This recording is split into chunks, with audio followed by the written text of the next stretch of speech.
अब अपन देखेंगे पैथोफिजियोलॉजी। तो दोस्तों आप लोग को मैं बता दूं, जो हमारा पैथोफिजियोलॉजी होता है, ठीक है, ये मेनली 3 वर्ड से मिलकर बना होता है। पहला patho, second physio and logy. So patho का मतलब क्या होता है? सफरिंग, डिसीज, डिसऑर्डर, पीड़ित, रोग, विकार, मतलब अब नॉर्मल कंडीशन, बॉडी, असामान्य स्थिति, ठीक है। अब ये देखिए, जो हमारा पैथो होता है, पैथो मान लीजिए कि हमारे एक नॉर्मल आदमी है, ठीक है, एक हेल्दी पर्सन है। अब ये अब नॉर्मल कंडीशन में आ गया तो इसको हम बोलेंगे पैथो, ठीक है। एंड फिजियो का मतलब क्या होता है? फिजियो का मतलब होता है फंक्शन एंड कार्यात्मक, मतलब सस्मेटिक। तो जैसे कि हमारी बॉडी अब नॉर्मल कंडीशन में थी, नॉर्मल कंडीशन में थी, ठीक है। अब आपको पता है इसके अंदर सेल थे, टिश्यूज थे एंड ऑर्गन्स थे, ठीक है। अब ये कैसे कैसे काम करना बंद कर दिए या फिर ये काम करना स्लो कर दिए, तो ये सब किसके अंदर आता है? हमारे फिजियो के अंदर आता है।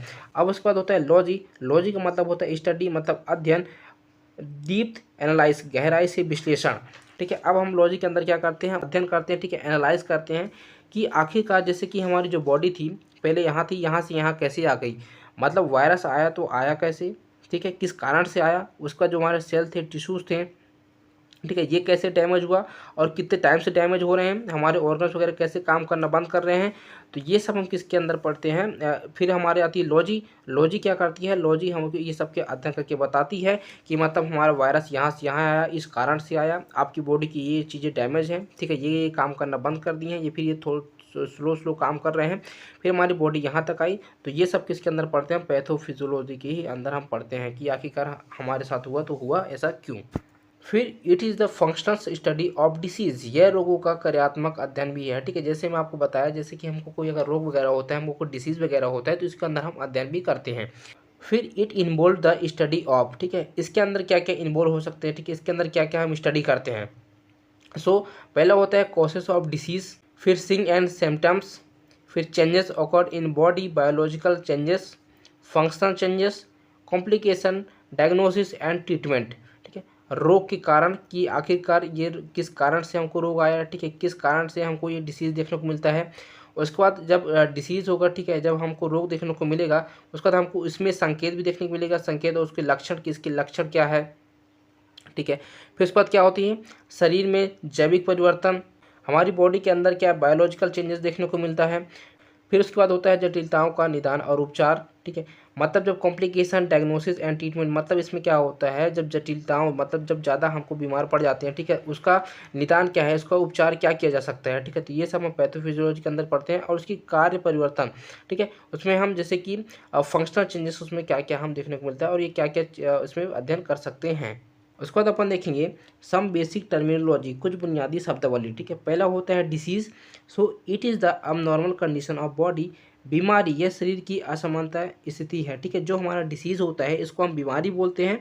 और बीमारी में आपको पता है जो हमारी बॉडी होती है, ठीक है, ये नॉर्मल से अब नॉर्मल कंडीशन में आ जाती है, ठीक है, तो इसको हम डिसीज़ बोलते हैं, आप ध्यान रखिएगा। अब इटियोलॉजी क्या होता है? Aetiology it is the study about those of factor which causes disease. Aetiology यह उन कारकों का अध्ययन है जो रोग का कारण बताते हैं, ठीक है। इटियोलॉजी का मतलब सिंपल सा मतलब ये होता है, जैसे कि अब ये हमको डिसीज देखने को मिला, हमको रोग देखने को मिला, बीमारी देखने को मिला, ठीक है, तो ये बीमारी किस कारण से आया, ये हमको इटियोलॉजी के अंदर पढ़ने को मिलता है। इटियोलॉजी के अंदर हम ये चीज़ें देखते हैं। उसके बाद आता है pathogenesis. It involve the mechanism and steps involve in occurrence of disease. रोगजनक, इसमें रोग की उत्पत्ति की प्रक्रिया और उसमें शामिल चरणों का वर्णन होता है। जैसे कि आप पैथोजेनेसिस को ऐसे समझे जैसे कि रोगजनक, ठीक है, रोगजनक जैसे इसमें रोग की उत्पत्ति, मतलब रोग की उत्पत्ति कहाँ से हुई, किस कारण से हुई। जैसे मैं आपको दिखाया जो हमारा बैक्टीरिया था, ठीक है, ये बैक्टीरिया किस कारण से आया, तो हम पैथोजेनेसिस के अंदर इसको देखते हैं। और इसका प्रोसेस क्या क्या हो सकता है, किस किस प्रोसेस हो सकता है और ये कितने स्टेप में हो सकता है, तो ये हम पैथोजेनेसिस के अंदर देखते हैं। फिर होता है मॉर्फोलॉजी। मॉर्फोलॉजी क्या होता है? It is the study of structure of cells. आकृति विज्ञान, यह कोशिकाओं की संरचना का अध्ययन करता है, ठीक है। जो हमारी मॉर्फोलॉजी होती है, हमारी सेल के जो स्ट्रक्चर होती है, ठीक है, उनकी क्या करती है, इनका ये अध्ययन करता है, इनकी ये स्टडी करते हैं। फिर होता है सिंग and symptoms. This are those changes with occurs due to disease. संकेत, लक्षण, ठीक है, इसको हम बोलेंगे सिम्टम्स, मतलब लक्षण क्या हमको देखने को मिलता है। एक ह्यूमन जब कोई बीमारी होती है तो उसके लक्षण क्या क्या देखने को मिलता है। जैसे कि मान लीजिए कि किसी को टीबी है, ठीक है, या फिर क्या है उसको चिकन फॉक्स हो जाते हैं तो उसमें दाने दाने देखने को मिलते हैं, ठीक है। या फिर ऐसे बहुत सारे डिसीज़ें हैं कि उसमें हमको लक्षण देखने को मिलता है। डॉक्टर अक्सर क्या करते हैं, चेहरा देख के ही बता देते हैं, या फिर स्किन वगैरह देख के बता देते हैं इनको कौन सी बीमारी हो सकती है, ठीक है। तो ये हम सिम्टम्स को बोलते हैं लक्षण।